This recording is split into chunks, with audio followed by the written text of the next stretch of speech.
Oke, siap-siap ya. Ada sesuatu yang penting banget nih yang harus kalian tahu. Wah, kedengarannya provokatif banget ya. Tapi ini nih titik awalnya. Dengerin baik-baik. Kita semua ini pembohong. Jadi pertanyaannya itu bukan apakah kita bohong, tapi lebih ke kenapa dan gimana caranya. Tapi, tunggu dulu. Ini bukan permainan ketahuan bohong ya. Tujuannya bukan buat jadi detektif dadakan dan nunjuk-nunjuk orang. Justru ini semua tentang gimana caranya kita bisa lebih dekat sama kebenaran. Oke, kita masuk bagian pertama ya. Sebelum kita bisa ngedetek kebohongan orang lain, kita harus terima dulu satu fakta. Bohong itu udah jadi bagian dari hidup kita sehari-hari. Coba bayangin deh, dalam satu hari aja kita bisa dibohongin antara 10 sampai 200 kali. Gila kan? Ya, emang sih kebanyakan mungkin cuma bohong putih yang sepele. Tapi ini nunjukin seberapa sering kita berhadapan sama yang namanya ketidakjujuran. Nah, ini yang seru nih. Ternyata ada polanya loh.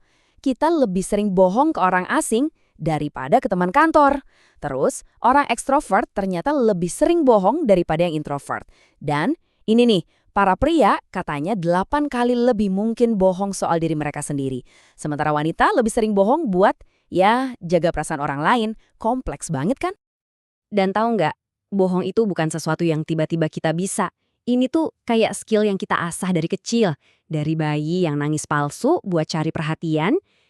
Pas kuliah, statistik nunjukin 1 dari 5 obrolan sama ibu kita itu isinya bohong. Bisa dibilang, kita ini emang udah terprogram buat bohong. Sekarang, kita masuk ke pertanyaan paling penting. Kenapa sih kebohongan itu bisa berhasil? Jawabannya mungkin bakal bikin kalian kaget. Ini bukan cuma soal si pembohongnya aja. Nah, ini dia kuncinya. Bohong itu tindakan kooperatif. Maksudnya gimana? Sebuah kebohongan itu nggak ada artinya kalau cuma diucapin doang. Kekuatannya baru muncul pas ada orang lain yang sengaja atau enggak setuju buat percaya sama kebohongan itu. Ini benar-benar ngubah cara kita mandang dinamika kebohongan kan? Dan persetujuan buat dibohongin ini nih akibatnya nyata banget. Lihat aja angka ini. Di Amerika Serikat aja, kerugian gara-gara penipuan perusahaan itu hampir $1 triliun setahun. Itu dampak real dari kebohongan yang kita, ya secara kolektif kita setujui. Kutipan ini dari seorang penipu ulung ngejelasin semuanya. Kita seringkali mau-mau aja dibohongin karena kebohongan itu ngejanjiin sesuatu yang kita pengen. Kita pengen percaya kita bisa jadi lebih pinter, lebih kaya, lebih hebat. Nah, pembohong jago banget manfaatin keinginan kita itu. Oke, cukup teorinya. Sekarang kita masuk ke bagian yang lebih praktis. Kita mulai dari petunjuk verbal. Gimana sih cara mendengar kebohongan dari kata-kata seseorang? Salah satu tanda paling jelas itu namanya penyangkalan formal. Gini, orang jujur tuh biasanya pakai bahasa santai kayak enggak kok atau bukan gue. Tapi pembohong, mereka cenderung pakai bahasa yang kaku dan lengkap. Misalnya, dia bakal bilang, saya tidak melakukan itu. Sambil nekanin kata tidak. Itu seolah-olah mereka lagi berusaha keras banget buat meyakinin kita. Tanda kalau mereka mikir keras soal pilihan katanya. Terus, perhatiin juga bahasa yang menjaga jarak. Contohnya, di kasus yang terkenal tuh, si politisi nggak nyebut nama orangnya, tapi malah bilang, wanita itu. Ini tuh cara alam bawah sadar kita buat ngebangun jarak psikologis antara diri kita sama subjek yang bikin nggak nyaman. Oke, dari kata-kata, sekarang kita pindah ke yang non-verbal. Soalnya, seringkali tubuh kita itu nggak bisa bohong sepinter mulut kita.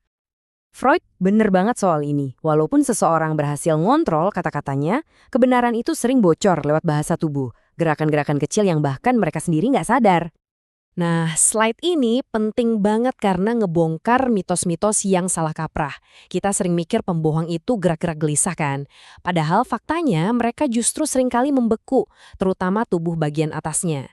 Kita mikir mereka buang muka, ternyata mereka malah natap kita kelamaan buat kompensasi. Jadi buang jauh-jauh deh asumsi lama kita. Dan soal senyuman, ini cara bedain yang tulus sama yang palsu. Senyum palsu itu cuma mainin otot pipi. Tapi senyum yang tulus, yang benar-benar tulus, itu melibatkan otot di sekitar mata. Nah, kerutan di ujung mata itu yang nggak bisa dipalsuin. Dari semua ekspresi muka, yang satu ini paling bahaya. Penghinaan atau kentem. Cirinya, satu sudut bibir keangkat ke atas. Ini bukan sekedar marah loh, ini sinyal kalau dia ngerasa lebih superior secara moral. Kalau udah lihat ekspresi ini, wah, hati-hati. Oke, kita udah punya nih beberapa alat buat ngenalin tanda-tanda kebohongan. Tapi, terus apa? Ini bukan cuma soal nangkep basah orang. Ini poin yang paling krusial. Nggak ada satupun dari tanda-tanda tadi yang jadi bukti mutlak. Itu semua cuma tanda bahaya. Jangan pernah bikin kesimpulan cuma dari satu kedutan mata atau satu kata aneh.